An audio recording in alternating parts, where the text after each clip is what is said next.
حضرت محمد صلی اللہ علیہ وسلم اپنی گناہگار امت کی کس طرح شفاعت کریں گے، اور وہ مسلمان جو اپنے گناہوں کی وجہ سے جہنم میں ہوں گے انہیں کس طرح جہنم سے نکالا جائے گا۔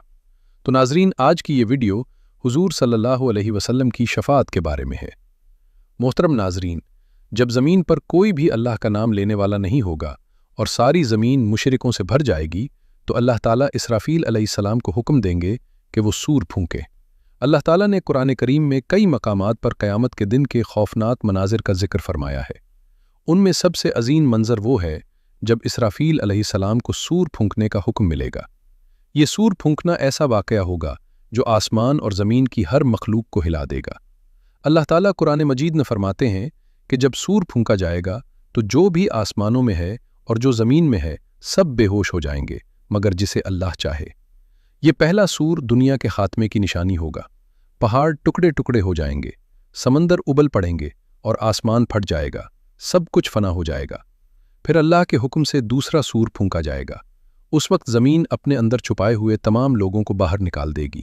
رسول اللہ صلی اللہ علیہ وسلم نے فرمایا کہ پھر اللہ آسمان سے ایک پانی برسائے گا اور لوگ اس سے ایسے اگیں گے جیسے گھاس اگتی ہے۔ حضرت عائشہ رضی اللہ عنہا فرماتی ہیں کہ میں نے رسول اللہ صلی اللہ علیہ وسلم کو فرماتے ہوئے سنا کہ لوگ قیامت کے دن ننگے پاؤں، بغیر کپڑوں کے اور بغیر ختنہ کیے ہوئے اٹھائے جائیں گے اور میدان حشر کی طرف لائے جائیں گے۔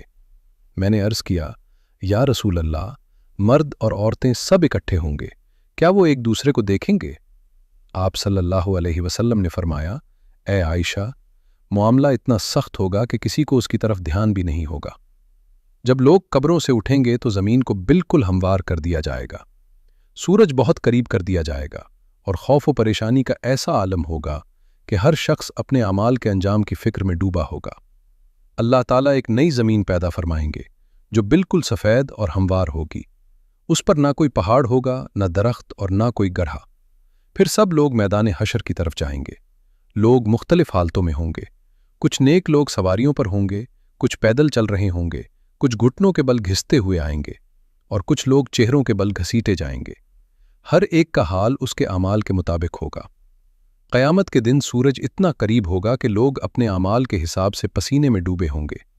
کسی کا پسینہ ٹخنوں تک، کسی کا گھٹنوں تک، کسی کا کمر تک اور کچھ لوگوں کا پسینہ ان کے منہ تک پہنچ جائے گا۔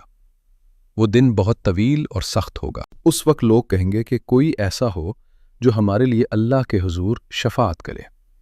وہ حضرت آدم علیہ السلام کے پاس جائیں گے، پھر حضرت نوح، حضرت ابراہیم، حضرت موسیٰ اور حضرت عیسیٰ علیہ السلام کے پاس جائیں گے۔ لیکن ہر نبی اپنی ذمہ داری اور خوف کی وجہ سے معذرت کر دے گا۔ آخر کار سب لوگ حضرت محمد صلی اللہ علیہ وسلم کے پاس آئیں گے اور آپ سے شفاعت کی درخواست کریں گے۔ تب آپ عرش کے نیچے سجدہ کریں گے اور اللہ کی حمد و ثنا بیان کریں گے۔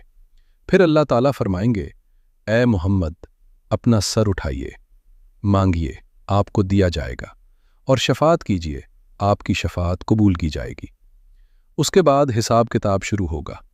ہر انسان سے اس کی زندگی، اس کی جوانی، اس کے مال اور اس کے علم کے بارے میں سوال کیا جائے گا۔ پھر ہر شخص کو اس کا اعمال نامہ دیا جائے گا، مومن کو دائیں ہاتھ میں اور کافر و منافق کو بائیں ہاتھ یا پیچھے سے۔ پھر اعمال کا وزن ہوگا اور اس کے بعد پل صراط کا مرحلہ آئے گا جو بال سے زیادہ باریک اور تلوار سے زیادہ تیز ہوگا۔ لوگ اپنے اعمال کے مطابق اسے پار کریں گے، کچھ تیزی سے، کچھ آہستہ اور کچھ اس میں گر جائیں گے۔ آخر میں رسول اللہ صلی اللہ علیہ وسلم اپنی امت کے لیے بار بار شفاعت کریں گے، یہاں تک کہ جن لوگوں کو جہنم میں ڈالا جا چکا ہوگا انہیں بھی آپ کی شفاعت سے نکال لیا جائے گا۔ اللہ تعالیٰ سے دعا ہے کہ ہمیں نیک اعمال کرنے کی توفیق عطا فرمائے اور ہمیں حضرت محمد صلی اللہ علیہ وسلم کی شفاعت نصیب فرمائے۔ آمین۔